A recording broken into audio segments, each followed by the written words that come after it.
Hello दोस्तों, कैसे हो आप सब लोग। ईएससी प्रीवियस ईयर क्वेश्चन का हम सॉल्यूशन कर रहे थे। हमने 2023 के सेट के 100 नंबर क्वेश्चन तक कर लिए थे। आज इस लेक्चर में 101 नंबर क्वेश्चन से स्टार्ट करेंगे। ये सॉल्यूशन दोस्तों एसएससी जेई मेंस प्री और जो स्टेट के आपके एग्ज़ाम है, जैसे हरियाणा जेई का एग्ज़ाम होगा या फिर Rajasthan JEE, Uttar Pradesh JEE, assistant engineer exam, उन सभी के लिए इक्वली इम्पोर्टेंट है। इसका जो हम सॉल्यूशन करेंगे उसी हिसाब से करेंगे। इसको हम ईएससी के पॉइंट ऑफ व्यू से नहीं, असिस्टेंट इंजीनियर के एग्ज़ाम और जो एसएससी जेई लेवल के एग्ज़ाम है उनके हिसाब से करेंगे। इस सॉल्यूशन के बाद ईएससी के क्वेश्चन भी आप इजीली सॉल्व कर पाओगे। तो आज के लेक्चर का हमारा first question, the basic objective of which one of the following is to supply and support the field operation so that establish time objective can be meet and cost can be keeped within the construction budget. जो आपको 4 option दिए हुए हैं, इनमें से ऐसा कौन सा ऑप्शन है जिसके अंदर हम क्या करते हैं, जो फील्ड के ऑपरेशन को सपोर्ट करने के लिए सप्लाई करते हैं और जो भी हमारे ऑब्जेक्टिव है वो हम टाइमली पूरा कर पाएँ और जो भी हमारी कॉस्ट है वो कंस्ट्रक्शन हमारे बजट के अंदर रहे। तो उस चीज़ को हम क्या कहते हैं, उसको हम कहेंगे रिसोर्स मैनेजमेंट। भाई आपके पास 10 जेसीबी हैं, 2 एक्सकेवेटर हैं या 2 रोलर हैं, तो भाई आप उसको कहाँ पे कब भेजोगे और किस टाइप से आप उनको मैनेज करोगे कि भाई टाइम पे आपका काम पूरा हो जाए और जो आपकी कॉस्ट है वो भी जो हमने शेड्यूल करी थी शुरू में, भाई 10 करोड़ का काम है तो 10 करोड़ में ही हो जाए, उससे एक्स्ट्रा कॉस्ट ना लगे। तो वो होती है हमारी रिसोर्स मैनेजमेंट। लेक्चर को दोस्तों आप थोड़ी सी स्पीड करके देख सकते हो, 1.5 की स्पीड करके। Next question, which of the following is not the characteristic of the equipment management and scheduling. जो इक्विपमेंट मैनेजमेंट और शेड्यूलिंग होता है उसकी कौन सी प्रॉपर्टी नहीं है, कैरेक्टरिस्टिक नहीं है। तो ऑप्शन देखते हैं, work should be plan and schedule to achieve the full use of every equipment, minimize the ideal equipment time. तो भाई हम काम को इस तरीके से प्लानिंग करेंगे कि जो भी हमारा इक्विपमेंट है उसका फुल यूज हो। मान लो आपके पास एक्सकेवेटर हो, ऐसा ना हो कि भाई दिन में वो 5 घंटे ही चल रहा है और 5 घंटे वो खाली खड़ी है आपकी जो मशीन है, क्योंकि जो कंस्ट्रक्शन इक्विपमेंट होते हैं उसका किराया बहुत ज़्यादा लगता है और ये भाई बढ़िया बात भी नहीं है कि भाई आपकी मशीनरी खाली साइड पे खड़ी है। तो इस तरीके से काम प्लान करेंगे कि भाई अब मशीन आपकी हर टाइम बिजी रहे। Next point, to maximize the extent possible equipment send to the job should be of the type that will best perform the work under the actual job condition. तो भाई जो भी आप machinery भेजोगे वो ऐसी होनी चाहिए जो उस काम को ईजीली कर पाए। फॉर एग्जांपल भाई आपको कहीं पे गड्ढा खोदना था, अब मान लो एक्सकेवेटर का काम है वो और आपने जेसीबी भेज दी, या फिर ऐसे मान लो आपने जेसीबी भेज दी और काम था एक्सकेवेटर का, तो जिसका जो काम था वही चीज़ भेजनी है। जो काम जेसीबी कर पाएगी वो जेसीबी करेगी, जो एक्सकेवेटर कर पाएगा वो एक्सकेवेटर कर पाएगा। तो इस टाइप से कह रहा है ये। तो ये भी सही बात है भाई, हम सही इक्विपमेंट भेजेंगे जहाँ पे जिस चीज़ की ज़रूरत है। Third point, the temptation to overload equipment in an effort to get more production is a common but counterproductive. इस स्टेटमेंट में क्या कह रहा है, टेम्पटेशन यानी कि भाई आपकी मतलब माइंड में ये चीज़ आएगी कि भाई चलो इस चीज़ को मैं कर देता हूँ, ठीक है। आप मन में ये सोचो कि भाई आपकी वो है हाईवा है और आपने उसको लोड ज़्यादा लगा दिया, ये सोच के भाई जल्दी काम हो जाएगा। यानी कि भाई मान लो ट्रक लगा लो आप, भाई ट्रक में 10 टन मिट्टी आनी थी, आपने डाल दी उसके अंदर 15 टन मिट्टी, तो आप तो ये सोच रहे हो प्रोडक्शन ज़्यादा होगा, लेकिन क्या होता है इस वजह से ये काउंटर प्रोडक्टिव साबित होता है। कभी कभी हमारा नुकसान भी कर देता है। ऐसा क्यों होता है, क्योंकि मान लो उस इक्विपमेंट का ब्रेक डाउन हो गया, वो इक्विपमेंट हमारा ख़राब हो गया, तो जो हमारा टाइम वेस्ट होएगा तो वो ज़्यादा हो जाएगा। तो ये चीज़ काउंटर प्रोडक्टिव साबित होती है हमारे लिए। तो तीसरी स्टेटमेंट भी सही है। Examination of weight and dimension limit of the road for carrying the heavy equipment. जो इक्विपमेंट मैनेजमेंट होता है, क्वेश्चन हमारा किसके बारे में था, इक्विपमेंट मैनेजमेंट, यानी कि मशीन जो हमारी है उसके बारे में। और डी नंबर पॉइंट में क्या कह रहा है कि भाई हम रोड के डायमेंशन वगैरह वो चेक करेंगे कि भाई वो इक्विपमेंट को ले जाने लायक है या नहीं। तो ये चीज़ इक्विपमेंट मैनेजमेंट के अंदर हम कंसिडर नहीं करते। तो इक्विपमेंट मैनेजमेंट में हम किस चीज़ को कंसिडर करते हैं, जो हमारी मशीनरी है उसी चीज़ को चेक करते हैं केवल। रोड के डायमेंशन क्या है उस चीज़ को चेक करने का काम हमारा नहीं है। नेक्स्ट क्वेश्चन देखते हैं। ये तो वही सब चीज़ें जो मैंने आपको बताई हैं मशीन के बारे में, वही चीज़ें लिखी हुई हैं। Next question, which one of the following statement is not correct related to the Gantt chart. जो ये गैंट चार्ट होता है ये प्रोजेक्ट शेड्यूलिंग में यूज होता है। इसके क्वेश्चन कम आते हैं वैसे तो, लेकिन फिर भी इसको देख लेते हैं। इसमें क्या कह रहा है, activity are illustrated as bar on a horizontal time line. Horizontal time line होती है और जो एक्टिविटी है वो इस तरीके से जो आपको दिखाई देंगी, इस टाइप से ये गैंट चार्ट होता है। भाई पहले आपने गड्ढा खोदा, फिर पीसीसी कर दी, फिर आपने राफ्ट बनाई, फिर वही सरिया बांधा, तो इस टाइप से एक्टिविटी चलती जाती है गैंट चार्ट के अंदर। बार के फॉर्म में हम इसको रिप्रेजेंट करते हैं। पहली स्टेटमेंट सही है। Beginning and end of a bar coincide with the activity starting and end date. जो एक बार है ये ये किसको दिखा रहा है भाई, स्टार्ट टाइम। ये किसको दिखा रहा है, फिनिश टाइम, किसी पर्टिकुलर एक्टिविटी के लिए। The time and operation concurrency expect of the schedule is miss in this chart. जो भाई कोई एक्टिविटी हो कितना टाइम लेगी, और कनकरेंसी भाई किस एक्टिविटी के साथ में वो स्टार्ट होएगी फिनिश होएगी, वो चीज़ इस चार्ट के अंदर मिस हो जाती है। तो ऐसा नहीं है, आप इसका जो टाइम है यहाँ से और यहाँ से भाई जो ये ड्यूरेशन है वो आप इजीली पता कर सकते हो। यहाँ पे हम टाइम लेते हैं और यहाँ वो एक्टिविटी हो गई हमारी। तो थर्ड स्टेटमेंट इन्होंने गलत लिखी हुई है। फोर्थ स्टेटमेंट देखते हैं। Illustrations are given that how the activity are to be distributed over the project over the time. तो इसके अंदर इलस्ट्रेशन यानी कि डायग्राम सा बना के देते हैं आपको कि भाई कैसे कैसे एक्टिविटी पूरे प्रोजेक्ट ड्यूरेशन के अंदर डिस्ट्रीब्यूटेड रहेंगी। जो मैंने आपको बताया इस टाइप से चार्ट बना रहता है। भाई ये मान लो इसकी लेंथ ज़्यादा तो ज़्यादा टाइम लेगी, इसकी लेंथ कम है कम टाइम लेगी। तो गैंट चार्ट के ये सब फंक्शन होते हैं। तीसरी स्टेटमेंट गलत थी कि भाई टाइम और जो कनकरेंसी है यानी कौन सी एक्टिविटी के साथ वो स्टार्ट होगी ख़त्म होगी वो हमें पता नहीं चलता, हमें पता चल जाता है। Next question, which one of the following statement is not correct related to the line of balance schedule. इसको रहने दो, हमारे सिलेबस का नहीं है। Which one of the following statement is correct. PERT CPM के बारे में स्टेटमेंट दी हुई है। तो पर्ट किसके लिए होता है भाई, जो आप एक्सपेरिमेंट करते हो लेबोरेटरी वर्क, जिसमें आपको ये नहीं पता हो कि भाई हमारा एक्सपेरिमेंट कितनी देर में पूरा होगा, उसके लिए पर्ट। और जो सीपीएम होता है वो कंस्ट्रक्शन वर्क के लिए होता है। सीपीएम किसके लिए होता है, कंस्ट्रक्शन वर्क, जिसका हमें ये पता हो कि भाई ये वाली एक्टिविटी इतने दिन में पूरी हो जाएगी। जैसे कि बीम कितने दिन में पूरी होएगी, भाई एक दिन उसका सरिया बांधने में लग जाएगा, एक दिन कंक्रीटिंग में, 3-4 दिन उसकी तराई करेंगे और भाई हमारी बीम बन जाएगी। तो इस टाइप से वो सीपीएम में होता है। तो ऑप्शन पढ़ते हैं। PERT is use in construction work, गलत चीज़। पर्ट हमारा उसमें होता है एक्सपेरिमेंट वगैरह में, लैब के अंदर, जहाँ में ये नहीं पता हमारे एक्सपेरिमेंट कितने दिन में पूरा होगा। PERT is suitable for estimation of activity duration where high level of uncertainty. तो दूसरी स्टेटमेंट सही है, जहाँ पे हमें ये ना पता हो कि भाई ये वाली एक्टिविटी कितनी देर में पूरी होगी, अनसर्टिनिटी बहुत ज़्यादा, वहाँ हम किसको यूज करेंगे, पर्ट को यूज करेंगे। तो हमारी दूसरी स्टेटमेंट सही है। और इसके अंदर अनडिटर्मिनिस्टिक अप्रोच लेते हैं हम। कौन सी अप्रोच लेते हैं, अनडिटर्मिनिस्टिक, क्योंकि हमें पता ही नहीं होता टाइम कितना लगेगा।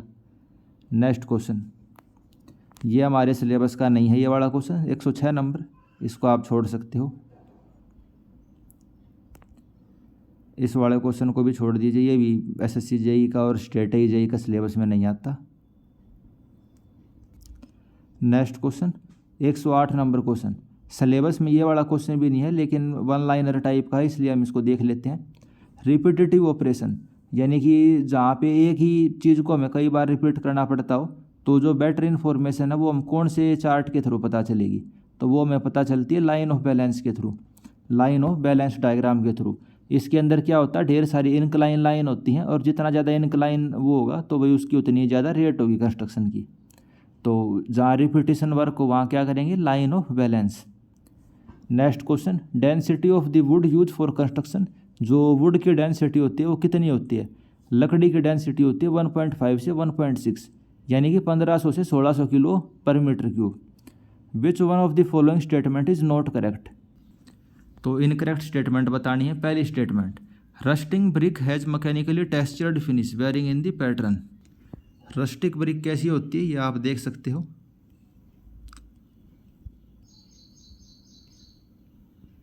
कुछ कुछ पुराने ज़माने की जो भाई बिना यानी आपने प्लस्तर नहीं कर रखा उसके ऊपर, उस टाइप का ब्रिक वर्क आप कुछ समझ सकते हो। ये हमारी क्या, रस्टिक ब्रिक।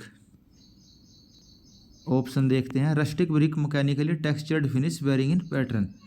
तो इनके अंदर ये क्या होता है, मैकेनिकली टेक्सचर्ड फिनिश होती हैं और अलग अलग पैटर्न होता है, यानी कि इनके ऊपर जैसे मसाला टाइप से नहीं होता, यानी कि ब्रिक वर्क के बारे में बात करा, रस्टिक ब्रिक वर्क।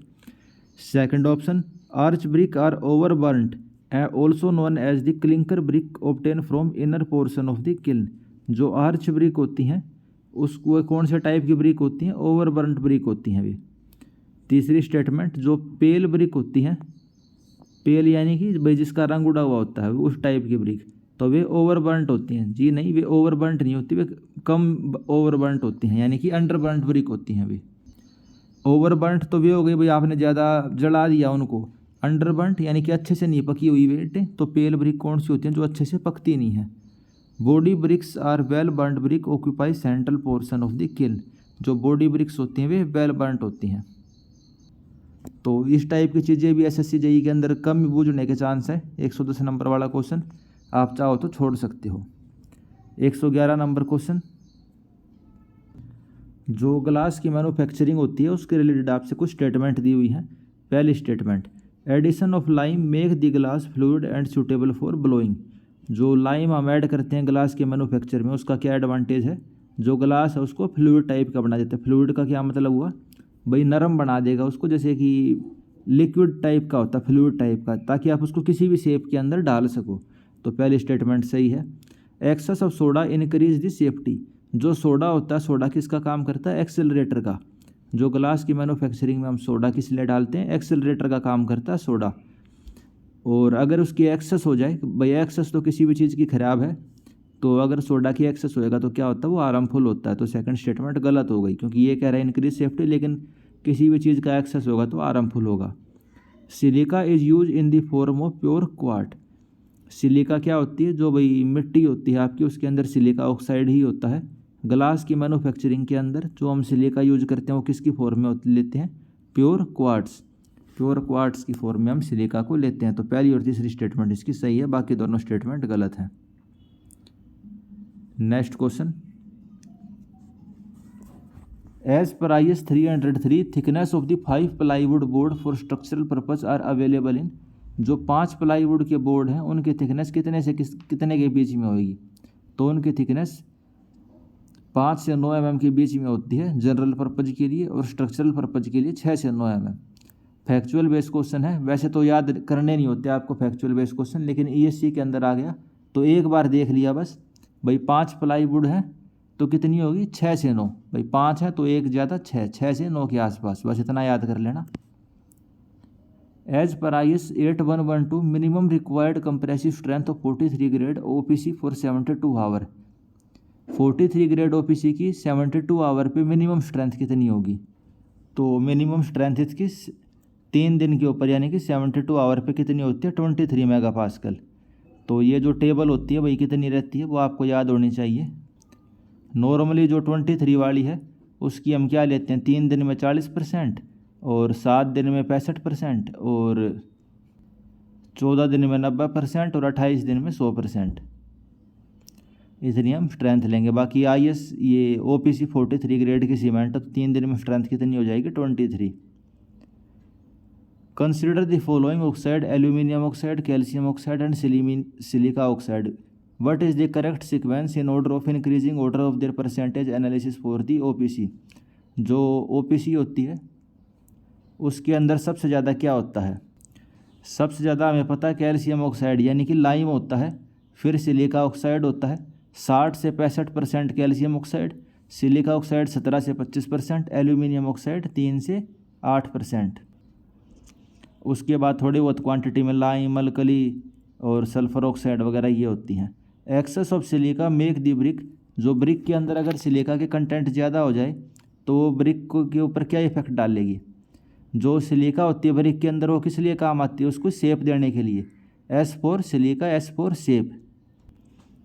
तो अगर सिलिका ज़्यादा हो जाती है तो ब्रिक हमारी क्या हो जाती है, ब्रिटल हो जाती है। ब्रिक हमारी क्या होगी, ब्रिटल, यानी कि शीशे की तरह, जैसे शीशा टूट जाता है ना, कुचुम्बर बन जाता है हल्का सा गिरते ही, तो वैसी बन जाएगी हमारी ब्रिक, यानी कि ईंटें हमारी ब्रिटल हो जाएंगी। और अगर एल्यूमिनियम ज़्यादा होगा तो हमारी ब्रिक्स क्या हो जाएंगी, वीक हो जाएंगी during the drying. Alumina plasticity impart करता है, लेकिन अगर ज़्यादा होगा एल्यूमिना तो हमारी ब्रिक ड्राइंग के टाइम वीक हो जाएंगी। Next question, property of cement दी हुई है और आप कौन से अपैरेटस से उसको चेक करोगे वो हमें बताना है। स्पेसिफिक ग्रेविटी हम किस से चेक करेंगे, स्पेसिफिक ग्रेविटी हम चेक कर सकते हैं ले चैटेलियर फ्लास्क से। सेटिंग टाइम हम किस से चेक करते हैं, वही initial setting time, final setting time, Vicat apparatus से।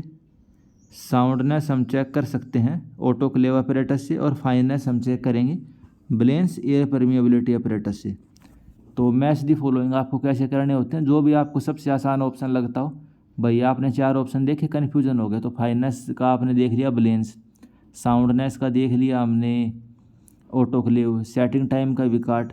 जो जो हमें बिल्कुल क्लियर पता है उसको पहले कर लेना, और बचे हुए अपने आप ऑप्शन से देख के सेट हो जाते हैं। Next question, which of the following is use to measure the workability of lime. Lime की वर्केबिलिटी चेक करने के लिए हम किस चीज़ का यूज करते हैं। तो लाइम की वर्केबिलिटी के लिए हम स्टैंडर्ड फ्लो टेबल और ट्रनकेटेड कोनिकल मोल्ड का यूज करते हैं। ये ट्रनकेटेड कोनिकल मोल्ड क्या हो गई, जो स्लम्प की कोन होती है ना आपकी, स्लम्प में आप कोन यूज करते हो, कैसी कोन होती है, वो पूरी कोन नहीं होती ना, ऊपर से हल्की सी कटी हुई यानी कि फ्रस्टम शेप की होती है, तो उसी को हमने ट्रनकेटेड कोनिकल मोल्ड कह रखा है। तो लाइम की वर्केबिलिटी हम किससे चेक कर सकते हैं, स्टैंडर्ड फ्लो टेबल से और ट्रनकेटेड कोनिकल मोल्ड की हेल्प से। Next question, which one of the following is not A correct for characteristic of lime. इनमें से कौन सी लाइम की प्रॉपर्टी नहीं है। पहला ऑप्शन, लाइम के अंदर बढ़िया प्लास्टिसिटी है और आसानी से इसके ऊपर हम काम कर सकते हैं, सही बात है। It's stiffen easily and resistant to moisture. तो दूसरी स्टेटमेंट तो गलत लग रही है। लाइम होता है यानी कि जो चूना होता है, क्या वो बहुत जल्दी टाइट हो जाता है, जी नहीं। और मॉइस्चर को रेजिस्टेंट करता है, जो चूना होता है, लाइम होता है, उसके ऊपर आप हल्का सा पानी डालोगे और वो तो वापस से नरम बन जाएगा। तीसरी स्टेटमेंट पढ़ते हैं, excellent cementitious property make it most suitable for machinery work. तो सीमेंटेनियस प्रॉपर्टी इसकी बढ़िया होती हैं और इस वजह से हम इसको मशीनरी में यूज करते हैं, बिल्कुल सही बात है। Shrinkage on drying is large because of its high water retentivity. जो लाइम होता है वो ढेर सारा पानी वाटर को एब्जॉर्ब कर लेता है और इस वजह से जब वो सूखेगा तो उसके अंदर श्रिंकेज ज़्यादा देखने को मिलती है। तो डी नंबर पॉइंट भी हमारा सही है। गलत कौन सा था, बी ऑप्शन गलत था कि भाई बहुत जल्दी टाइट होता है और मॉइस्चर को रजिस्ट करता है। जो चूना होता है, लाइम होता है, उसके ऊपर तो आप पानी डाल दोगे और वो तो वापस से भाई ख़राब हो जाएगा। वो तो सीमेंट होती है ना भाई, सीमेंट के अंदर क्या होता है भाई, वो पत्थर जैसी बन जाती है अगर सूखने के बाद, और पानी डालते रहो सीमेंट को कोई फ़र्क नहीं पड़ेगा। Next question, consider the following statement. Slaking take place on adding water in the lime. Lime के अंदर यानी चूने के अंदर कैल्शियम ऑक्साइड में आपने पानी डाल दिया तो स्लैकिंग हो जाएगी। स्लैकिंग का क्या मतलब हुआ भाई, जो हमारा लाइम है उसकी वॉल्यूम इंक्रीज हो जाती है। कैल्शियम ऑक्साइड किस चीज़ में कन्वर्ट हो जाएगा, कैल्शियम हाइड्रोक्साइड में, CaOH होल ट्वाइस में। Hardening take place on adding water in the cement. Cement के अंदर अगर आपने पानी डाल दिया तो सीमेंट हमारी पत्थर जैसी बन जाएगी। तो ये स्टेटमेंट भी सही है। सीमेंट जो हम खरीद के लेके आते हैं बाज़ार से, वो कैसी होती है, पाउडर फॉर्म में होती है ना, और जब हमें उसका मसाला बनाना होता है या लगानी होती है सीमेंट, क्या करते हैं, उसमें पानी डाल देते हैं, मसाला बन जाता है और थोड़ी बहुत देर बाद वो पत्थर जैसी हो जाती है। तो दोनों स्टेटमेंट सही हैं। Which one of the following statement is not correct with respect to the mix design. तो मिक्स डिज़ाइन के रिगार्डिंग इनमें से कौन सी स्टेटमेंट इनकरेक्ट है। Mix must be workable so that it can be place and finish easily. तो सही बात है भाई, वर्केबिलिटी बढ़िया होनी चाहिए। Second statement, cement is the most costly ingredient in the concrete mix. तो दूसरी स्टेटमेंट भी सही है भाई, जो एग्रीगेट होता है, वाटर होता है, उन सबसे तो महंगी सीमेंट होती है। Strength and water tightness increase with the density of the mix. जितनी ज़्यादा डेंसिटी होगी उतनी ज़्यादा वाटर टाइटनेस होगी और उतनी ज़्यादा स्ट्रेंथ होगी, ये भी सही बात है। फिर डेंसिटी ज़्यादा, इसका मतलब क्या, पास पास पार्टिकल है, तो वाटर टाइटनेस होगी और स्ट्रेंथ भी बढ़िया बनेगी। Increase the water content beyond the required for plasticity causes the strength to increase the constantly. अगर आपने वाटर कंटेंट को इंक्रीज कर दिया तो क्या कंक्रीट की स्ट्रेंथ भी इंक्रीज होएगी, जी नहीं। वाटर सीमेंट रेशो जितना कम होएगा उतनी ज़्यादा स्ट्रेंथ होती है। अगर वाटर ज़्यादा इंक्रीज होगा या वाटर सीमेंट रेशो बढ़ जाएगा तो स्ट्रेंथ हमारी क्या होगी, कम हो जाएगी। अगर पानी ज़्यादा होएगा तो उससे क्या क्या खतरे हो सकते हैं भाई, वाटर बाद में एवोपरेट करेगा, वाटर एवोपरेट करेगा तो वॉल्यूम कम होएगी यानी श्रिंकेज देखने को मिलेगी हमें। ब्लीडिंग हो सकती है, लेटेंस हो सकता है, हनीकॉम्बिंग हो सकती है। ये लेटेंस क्या होता है भाई, जो सीमेंट है यानी मसाला कंक्रीट के अंदर, वो पानी के साथ बाहर आ जाएगा और ऊपर एक पपड़ी सी जम जाएगी तो उसको लेटेंस बोलेंगे। सेग्रीगेशन हो सकता है, हनीकॉम्बिंग हो सकती है। और it also increase the porosity of the mix, यानी उसके अंदर वोइड आ जाएंगे कंक्रीट मिक्स के अंदर। What is the Poisson's ratio of the cast iron in the range of जो कास्ट आयरन होता है उसकी पॉइजनस रेशो कितने से कितने के बीच में होती है। तो जो स्टील होती है, स्टील की हम कितने से कितने के बीच में लेते हैं, 0.25 से लेके 0.30 के बीच में लेते हैं स्टील की। तो कास्ट आयरन की भी लगभग उसी रेंज में होती है, 0.2 से लेके 0.3 की रेंज में। और अलग अलग मटेरियल की आप देख सकते हो, जो प्योर रबड़ होती है, क्या प्योर रबड़, उसकी कितनी होती है 0.5, प्योर रबड़ की होगी 0.5। कंक्रीट की होती है 0.1 से 0.2। ग्लास की होती है 0.05 के आसपास। और बस इतना ही याद करना आपको, सारे तो क्या याद करोगे। नेक्स्ट क्वेश्चन देखते हैं। A cylindrical bar of 25 mm diameter and 1.2 metre length is subjected to a longitudinal strain during a tensile test is 4 time the lateral strain. हमारे पास एक सिलेंड्रिकल बार है, यानी कि भाई सरिया कह लो सिंपल, 25 mm डाया है, 1.20 मीटर उसकी लेंथ है। आपने उसको स्ट्रेन लगाया लॉन्गिट्यूडनल, यानी खींचने की कोशिश करी। तो क्या हुआ, सपोज करो ये सरिया है, आपने इसके ऊपर स्ट्रेन लगाया, तो क्या होगा, इसकी लेंथ इंक्रीज़ हो जाएगी। जी हाँ, इसकी लेंथ इंक्रीज़ हो जाएगी। ठीक है, तो मान लो इस सरिये की लेंथ इंक्रीज़ हो गई, कितनी हो गई, इस सरिये की लेंथ इंक्रीज़ हो गई, ये कुछ इतना हो गया। ऐसे ही होगा ना, अगर इसकी लेंथ बढ़ेगी तो जो इसकी थिकनेस है वो कम हो जाएगी। वॉल्यूम तो सेम ही रहती है। तो वही चीज़ इसमें बताई गई है कि भाई जो स्ट्रेन है, यानी लेंथ अगर इसकी 4 गुना बढ़ती है, जो लेटरल में स्ट्रेन है इस वाले स्ट्रेन के कंपैरिजन में जो लॉन्गिट्यूडनल स्ट्रेन है वो 4 गुना है। What is the value of the shear modulus, जो इसका शियर मॉडुलस है जिसको हम जी से डिनोट करते हैं, उसकी वैल्यू कितनी होगी। Take the modulus of elasticity as 1.2 × 10⁵।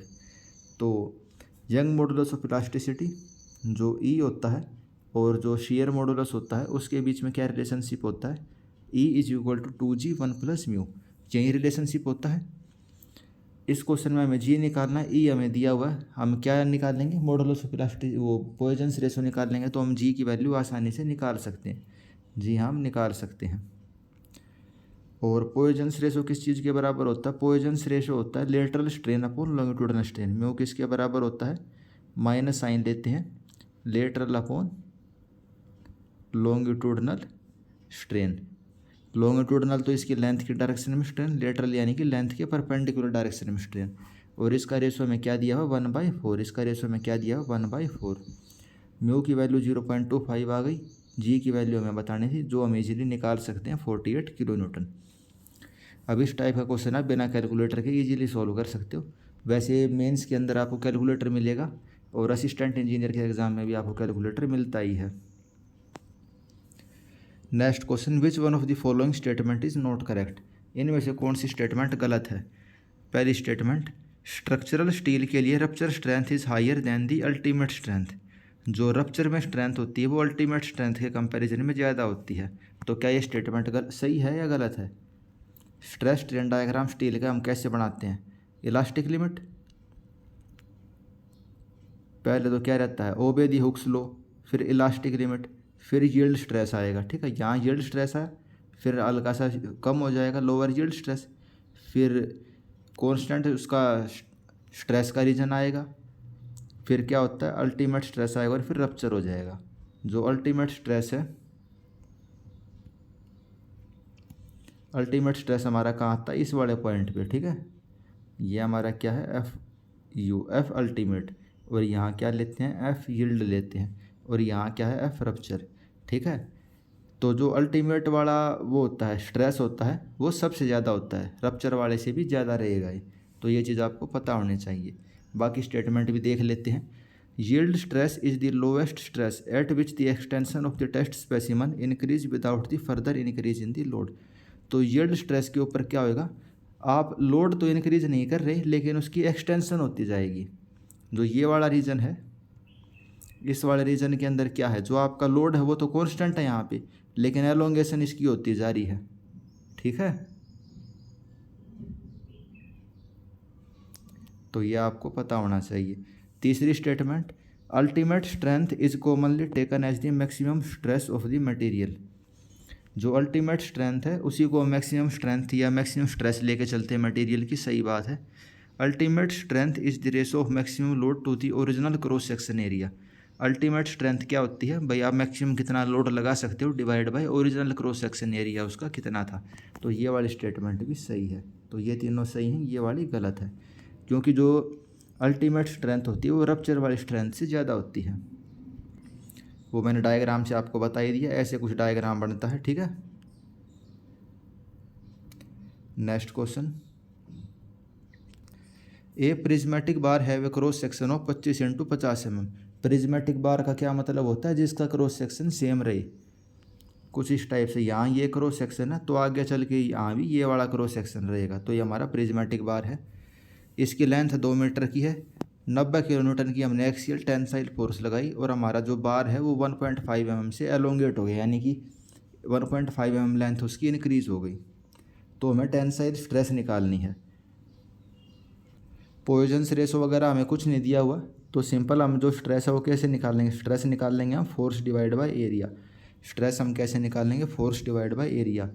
Force दी हुई है 90 किलोन्यूटन की, एरिया में पता 1250, हमारी टेंसाइल स्ट्रेस आ गई 72 न्यूटन पर mm²। नेक्स्ट क्वेश्चन देखते हैं, the normal stress across the principal plane is known as. जो प्रिंसिपल प्लेन होता है उसके ऊपर जो स्ट्रेस लगती है उसको हम क्या बोलेंगे, प्रिंसिपल स्ट्रेस। प्रिंसिपल प्लेन के ऊपर जो स्ट्रेस लगेगी उसको हम क्या बोलेंगे, प्रिंसिपल स्ट्रेस। और इसके ऊपर जो टेंजेंशियल स्ट्रेस है उसकी वैल्यू कितनी होएगी, इसकी वैल्यू 0 होएगी। Next question, if the principal stress at a point in elastic material are 2F, 1.5F and F। भाई किसी पॉइंट के ऊपर 3 प्रिंसिपल स्ट्रेस हैं, वे आपको दे रखी हैं। F की वैल्यू फेलियर के ऊपर कितनी होएगी, मैक्सिमम प्रिंसिपल स्ट्रेस थ्योरी के हिसाब से अगर उसकी elastic limit in simple tension कितनी है, 200 न्यूटन पर mm²। आपको यंग मॉडुलस ऑफ इलास्टिसिटी दिया हुआ है 0.3, इसकी वजह से ज़रूरत पड़ेगी नहीं हमें।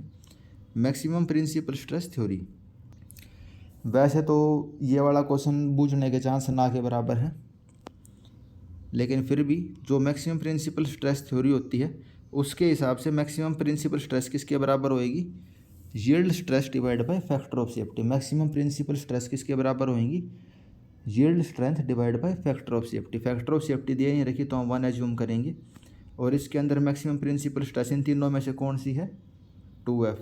तो 2F हमारी किसके बराबर हो गई, जो इसकी यील्ड स्ट्रेंथ है यानी कि 200F। तो F हमारा किसके बराबर आएगा, 105 के। वैसे ये वाला क्वेश्चन आएगा नहीं, आपसे बस यही पूछेगा भाई मैक्सिमम प्रिंसिपल स्ट्रेस थ्योरी किसने दी, इस टाइप के क्वेश्चन जो SSC JEE के प्री में आपने देखे होंगे, बाकी वे भी काफ़ी कम ही आते हैं। Next question, consider the following statement related to the maximum shear stress theory. Maximum shear stress की जो थ्योरी होती है जो गेस्ट ने दी थी, इसको हम क्या बोलते हैं, गेस्ट कुलाम या फिर ट्रेस्का थ्योरी। तो ये थ्योरी किसके लिए है, this theory is applicable for the ductile material. तो पहली स्टेटमेंट सही है हमारी, जो मैक्सिमम शियर स्ट्रेस की जो थ्योरी है वो किसके लिए अप्लीकेबल है, डक्टाइल मटेरियल के लिए अप्लीकेबल है। Second statement, it give accurate result for the state of pure shear in which maximum amount of shear is develop. जो ये शियर स्ट्रेस थ्योरी है गेस्ट वाली, तो प्योर शियर के केस में एक्यूरेट रिजल्ट नहीं देती, तो सेकंड स्टेटमेंट हमारी गलत हो जाती है। Third statement, result of this theory differ from the experimental result for material having the large difference in elastic stress limit in tension and compression.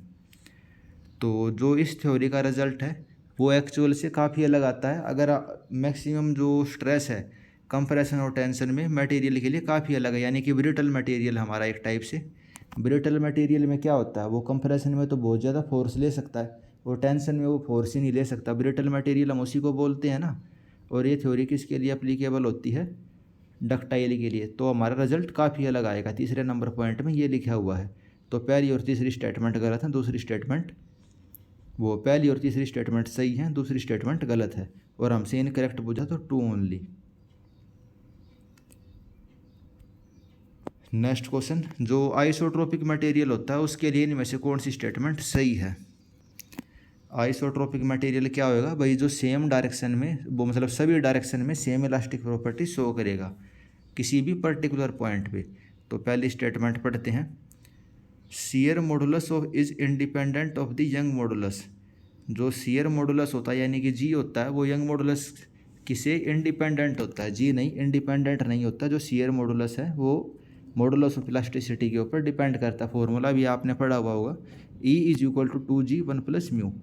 और अगर ये बल्क मॉडुलस रिलेशनशिप देखें, E इज इक्वल टू 3 के 1 - 2 mu, यानी सारे आपस में ये रिलेशनशिप में हैं। तो पहले तीनों स्टेटमेंट गलत हो जाती हैं, ए बी और सी, क्योंकि इनमें इंडिपेंडेंट क्या रखा है। आखिरी स्टेटमेंट में क्या है, shear modulus is not independent of Young modulus and Poisson's ratio. तो ये स्टेटमेंट सही है। जो जी की वैल्यू है ई की वैल्यू के ऊपर और म्यू की वैल्यू के ऊपर डिपेंड करेगी। नेक्स्ट क्वेश्चन, एक हमारे को बॉडी दे रखी है, यानी कि कोई भी मटेरियल है, उसके ऊपर वाई डायरेक्शन में जो स्ट्रेन है वो 0 है और जेड डायरेक्शन में जो स्ट्रेस है उसकी वैल्यू 0 है। सिग्मा एक्स सिग्मा वाई, यानी एक्स और वाई डायरेक्शन में जो स्ट्रेस है उनकी वैल्यू फाइनाइट देनी है। फाइनाइट यानी कि कोई पर्टिकुलर वैल्यू भाई 10 20 30 कुछ भी। तो what is the value of strain in the z direction, जो जेड डायरेक्शन में स्ट्रेन है उसकी वैल्यू कितनी होगी। In the term of stress in the x direction modulus of elasticity and Poisson's ratio के टर्म में। तो किसी भी डायरेक्शन में अगर आपको स्ट्रेन निकालना हो, किसी भी डायरेक्शन में स्ट्रेन निकालना हो, तो स्ट्रेन किसके बराबर होता है, stress divide bye modulus of elasticity minus, हम साथ में फिर हमें क्या लेना पड़ेगा, पॉइजन्स रेशो। सिग्मा इन जो मान लो हमें वाई में निकालना है, वाई डायरेक्शन में स्ट्रेन, तो वाई डायरेक्शन में स्ट्रेस लेंगे, यहाँ क्या लेंगे, एक्स डायरेक्शन का stress divide bye modulus of elasticity minus mu sigma Z divide by modulus of elasticity. ठीक है। जो पॉइजन्स रेशो है वो क्या होता है, म्यू इज इक्वल टू भाई परपेंडिकुलर डायरेक्शन में जो स्ट्रेन है डिवाइड बाय लॉन्गिट्यूडनल डायरेक्शन में जो स्ट्रेन है। तो परपेंडिकुलर वाई के परपेंडिकुलर क्या होता है, एक्स और जेड, तो एक्स डायरेक्शन में स्ट्रेन किसके बराबर होगा, म्यू इंटू जो ये ई है। तो उसी चीज़ का यूज करके हमने यहाँ पे वाई डायरेक्शन में जो स्ट्रेन है उसको निकाला है। इसके अंदर जो वैल्यू दी हुई है भाई, आपको किसकी वैल्यू दी हुई है, ई वाई की वैल्यू दी हुई है और सिग्मा जेड की, वो वैल्यू आप पुट कर दोगे ई वाई और सिग्मा जेड की। और इसको जब सॉल्व करोगे तो कौन सी डायरेक्शन में, ई जेड, जेड डायरेक्शन में स्ट्रेन की वैल्यू आप निकाल सकते हो। नेक्स्ट क्वेश्चन, इस वाले क्वेश्चन को रहने दो, एसएससी जेई के पॉइंट ऑफ व्यू से, स्टेट जेई के पॉइंट ऑफ व्यू से ये हमारे सिलेबस में नहीं है। नेक्स्ट क्वेश्चन, एक कैंटिलीवर बीम दी हुई है 4 मीटर जिसका स्पैन है, पॉइंट लोड लगे हुए हैं 1 2 और 2 मीटर पे, 3 मीटर पे और 4 मीटर पे। Bending moment 3 metre from the fix support. तो बेंडिंग मोमेंट का क्या फॉर्मूला होता है किसी भी डिस्टेंस में, bending moment is equal to force into distance.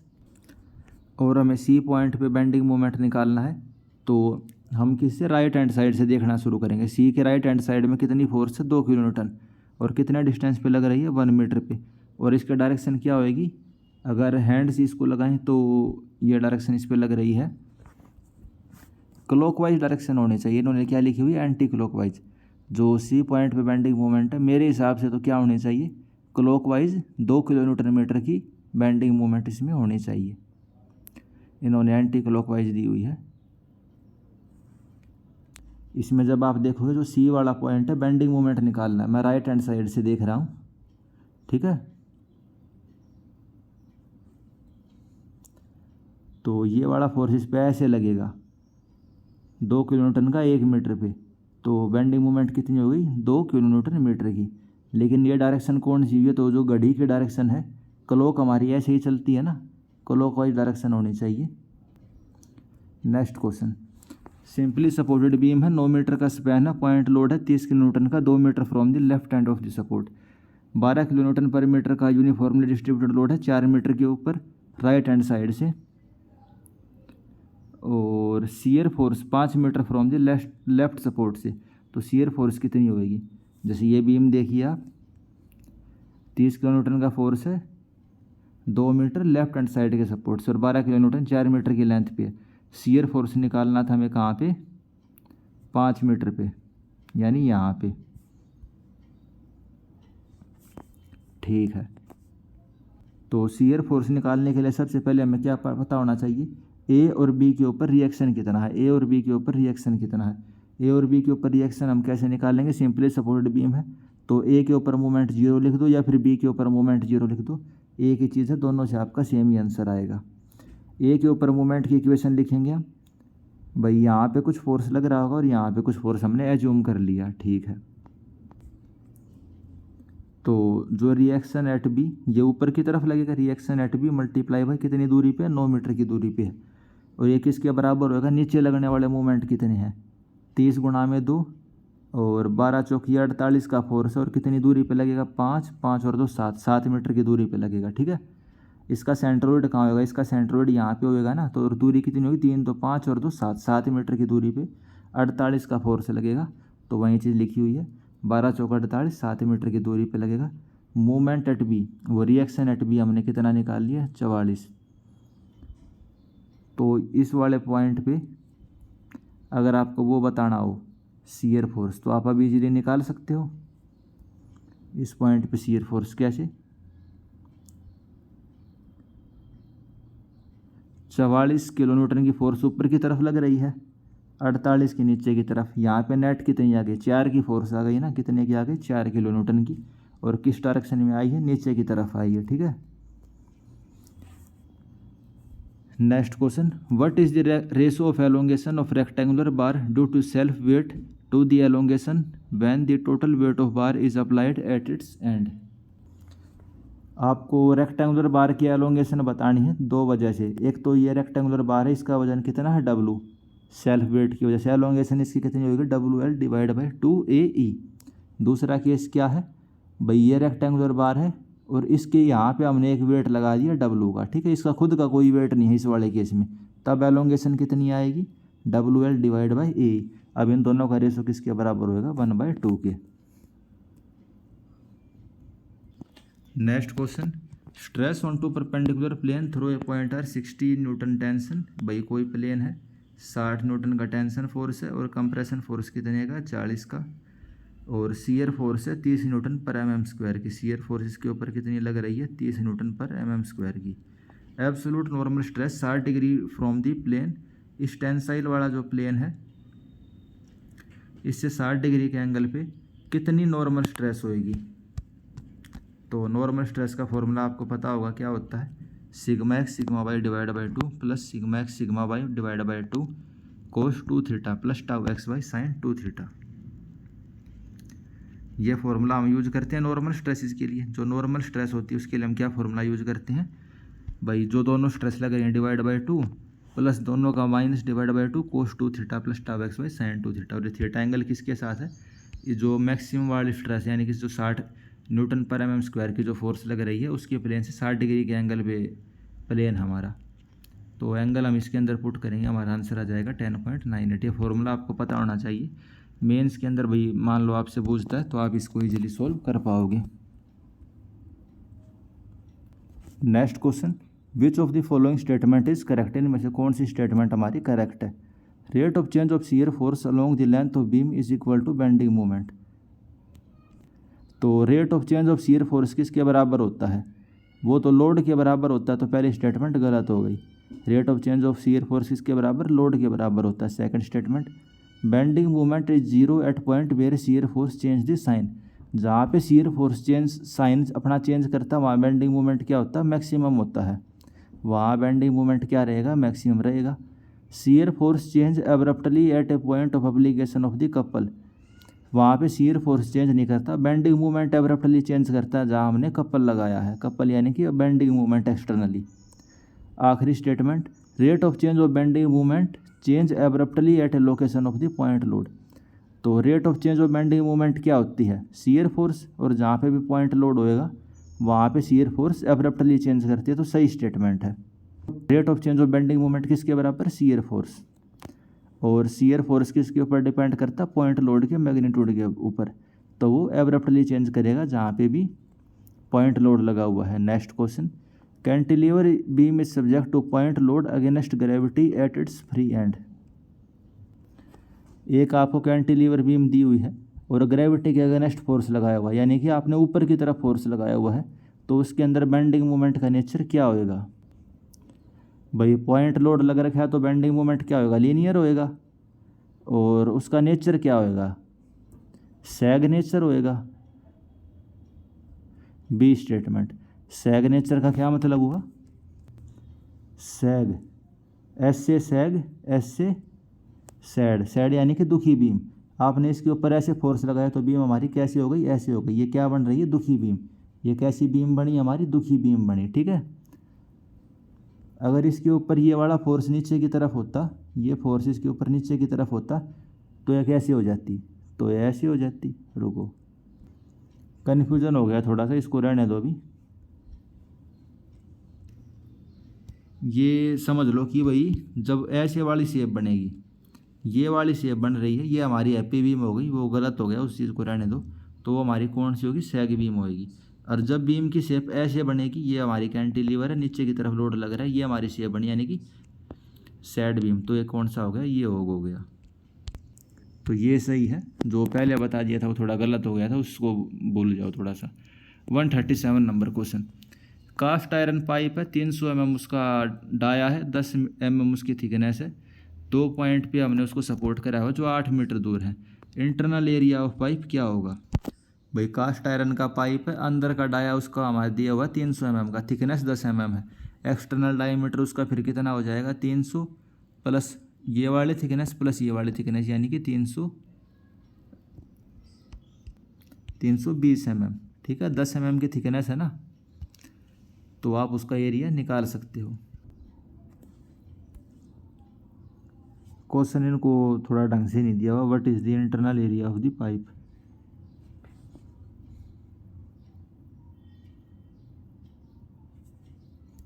या तो आपसे ये पूछना चाह रहा है, ये जैसे आपकी पाइप है, ठीक है, इंटरनल एक्सटर्नल डायमीटर ये हो गया, तो इंटरनल एरिया ऑफ पाइप जो इसके अंदर वाला सिरा है ना, ये वाला पूरा, यानी कि कर्व्ड सरफेस एरिया एक टाइप से, या तो वो निकालने के लिए कह रहा है, या फिर ये अच्छे से लिखा नहीं हुआ भाई, कौन सा एरिया निकालो, इसको रहने दो अभी। नेक्स्ट क्वेश्चन, पैराबोलिक आर्च है, एसएससी में नहीं आएगी, रहने दो इसको भी।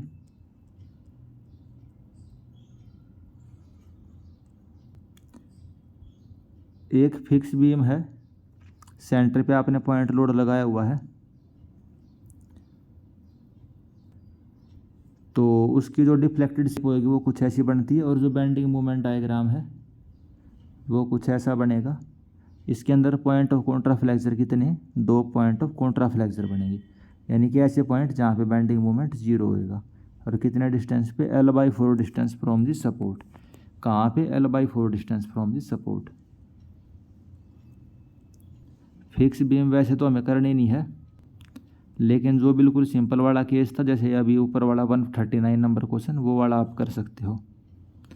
फिक्स बीम है, रहने दो इसको भी। अब ये कॉम्प्लिकेटेड वाली फिक्स बीम है, ये नहीं करनी, वो सिंपल वाली थी, उसका बस हमने देख लिया भाई बेंडिंग मोमेंट डायग्राम का पैटर्न कैसा होता है।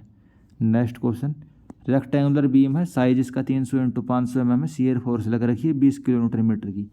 Shear stress at 150 mm above the neutral axis. जो शियर स्ट्रेस का फॉर्मूला होता है वो क्या होता है? Tau is equal to FAY divide by I/B। यही होता है ना शियर फोर्स का। और A/Y क्या होता है भाई? जो ऊपर वाला एरिया है इसका मूवमेंट। उसके अलावा जो रेक्टेंगुलर बीम के लिए अगर आपने याद कर रखा है शियर स्ट्रेस का फॉर्मूला, तो डायरेक्ट भी आप निकाल सकते हो। अगर इसके ऊपर V फोर्स लग रखी है तो V/2y D²/4 - y²। ये क्या रहता है? शियर स्ट्रेस का फॉर्मूला रेक्टेंगुलर बीम के लिए। याद नहीं कर रखी तो भी डायरेक्ट आप इस वाले फॉर्मूले से तो निकाल ही सकते हो। तो इस फॉर्मूले में वैल्यू पुट करेंगे तो शियर स्ट्रेस की वैल्यू हमारी आ जाएगी 0.13 MPa। Next question, which one of the following is not the assumption of the Euler column theory? जो यूलर की थ्योरी होती है उसका कौन सा एजम्पशन नहीं है? तो स्टेटमेंट पढ़ते हैं। यूलर ने क्या माना था भाई? बकलिंग में फेल होएगा कॉलम, क्रॉस सेक्शन सेम रहेगा, weight of the column is consider, ये तो उसने नहीं करा था। Direct stress is very small compare to bending stress, ये भी था भाई, डायरेक्ट स्ट्रेस कम है। तो यूलर कॉलम थ्योरी का क्या एजम्पशन नहीं है भाई? सेल्फ वेट उसने कंसिडर करा था, यूलर ने सेल्फ वेट कॉलम का नेगलेक्ट कर दिया था। नेक्स्ट क्वेश्चन, ये सिलेबस का पार्ट नहीं है, ये वाले क्वेश्चन आपके आएंगे नहीं स्टेट जेई के एग्जाम में, और ना एसएससी जेई में आएंगे, ये भी नहीं आएगा। स्टेटमेंट बेस्ड क्वेश्चन है, इसको देख लेते हैं। Would is essentially A organic substance made up of skeleton of this cellulose impregnated with lignin. जो वुड होती है, वुड क्या होती है? ऑर्गेनिक सब्सटेंस है, सही बात है। और किस चीज़ की बनी होती है? सेलुलोज की बनी होती है, और उसके बीच में क्या होता है? लिग्निन होता है। तो पहली स्टेटमेंट सही है। Second statement, organic substance are not susceptible to attack by bacteria and fungi. तो जो लकड़ी होती है, क्या उसके ऊपर बैक्टीरिया और फंगाई अटैक नहीं कर सकते? तो दूसरी स्टेटमेंट तो बिल्कुल ही गलत है, कुछ सोचने की ज़रूरत है ही नहीं। जो लकड़ी तो ख़राब हो ही जाती है बैक्टीरिया और फंगाई की वजह से। Next question, orthogonal set of axis are 180 degree to one another on Mohr circle. जो परपेंडिकुलर एक्सिस होती हैं वो मोर सर्कल के ऊपर कितनी रहेंगी? 180 डिग्री रहेंगी मोर सर्कल में। तो पहली स्टेटमेंट हमारी सही है। जो मोर सर्कल होता है उसके अंदर हमें पता है कि भाई दो प्लेन होते हैं, उनके बीच में जो एंगल होता है उसका डबल एंगल हमारा मोर सर्कल में, यानी एक्चुअल में 90 है तो मोर में कितना होगा? 180 का। Distance between these axis is half the diameter of this circle. जो ये 180 डिग्री के ऊपर एक्सिस है, इनके बीच में डिस्टेंस कितना होगा? आप इस सर्कल के अंदर देखिए, मोर सर्कल में इनके बीच में डिस्टेंस कितना होगा? इस सर्कल का डायमीटर डिस्टेंस है ना ए और बी के बीच में, लेकिन ये क्या कह रहा है? हाफ दी सर्कल के बराबर होएगा, हाफ दी डायमीटर के। तो दूसरी स्टेटमेंट गलत होगी, पहली स्टेटमेंट सही है। Next question, there may be as many unknown force. तो इसको रहने दो, थ्योरी ऑफ स्ट्रक्चर का, ये हमारे काम का नहीं है। नेक्स्ट क्वेश्चन देखते हैं, negative derivative of the velocity potential function with respect to any direction give the fluid velocity in that direction. तो वेलोसिटी पोटेंशियल फंक्शन का अगर हम डिफरेंशियल करेंगे नेगेटिव साइन के साथ, तो हमें क्या देगा? वेलोसिटी फ्लूइड देगा उस डायरेक्शन में, यानी यू डायरेक्शन में वेलोसिटी किसके बराबर होगी? -d∅/dx। तो पहली स्टेटमेंट सही है। Partial derivative of the stream function in any direction give the velocity component in that direction. तो दूसरी स्टेटमेंट गलत हो गई। स्ट्रीम फंक्शन का जो डेरिवेटिव होता है वो हमें क्या देता है? वेलोसिटी, लेकिन कौन सी डायरेक्शन में? परपेंडिकुलर डायरेक्शन में। एक्स के रिस्पेक्ट में डिफ्रेंशिएट करेंगे तो वाई डायरेक्शन में वेलोसिटी मिलेगी। तो दूसरी स्टेटमेंट गलत हो गई, यानी यू एक्स डायरेक्शन में वेलोसिटी किसके बराबर होगी? -d∅/dy। Next question 149 number question. तो इस वाले क्वेश्चन को भी आप छोड़ सकते हो, ये वाला क्वेश्चन भी हमारे सिलेबस में नहीं है। 150 number question, cross drainage structure aqueduct is constructed to negotiate an align channel over below और at the same level of stream. तो जो एक्विडक्ट होता है वो हमें पता होता है भाई, क्रॉस ड्रेनेज वर्क होता है, उसके अंदर क्या रहता है? जो ड्रेन है, यानी कि जो नदी वगैरह है, नेचुरल नदी है, वो नीचे से जाएगी, और जो कनाल है यानी कि जो हमने नाला वगैरह बनाया है वो ऊपर से जाएगा उस नदी के। लेकिन इसमें क्या कह रहा है पहले स्टेटमेंट में कि भाई वे सेम लेवल पे हो सकते हैं, ऊपर हो सकता है, नीचे हो सकता है, तो गलत है। पहली स्टेटमेंट गलत है। जो एक्विडक्ट होता है उसके अंदर जो कनाल होता है वो ऊपर से रहेगा, और जो ड्रेन है, ड्रेन यानी कि जो नदी है, वो नीचे से जाएगी। Statement 2, aqueduct is constructed when the full supply level of canal is much higher than the high flood level of the stream. जो कनाल है वो जब नेचुरल नदी है, ड्रेन है, उससे काफ़ी ऊपर होएगी, तब हम एक्विडक्ट को बनाते हैं। तो दूसरी स्टेटमेंट हमारी सही है। और एक होता है सुपर पैसेज। सुपर पैसेज में क्या रहेगा? जो नदी है हमारी यानी कि ड्रेनेज है वो क्या रहेगा? वो ऊपर से जाएगा, और जो कनाल है वो नीचे से जाएगा। तो ठीक है दोस्तों, 150 क्वेश्चन हमने कर लिए हैं। 2023 का भी पेपर का सेट हमारा कंप्लीट हो गया है। इस लेक्चर में इतना ही, और जो बचे हुए ESC के पेपर हैं वे हम नेक्स्ट लेक्चर में कंप्लीट करेंगे। Thank you friends.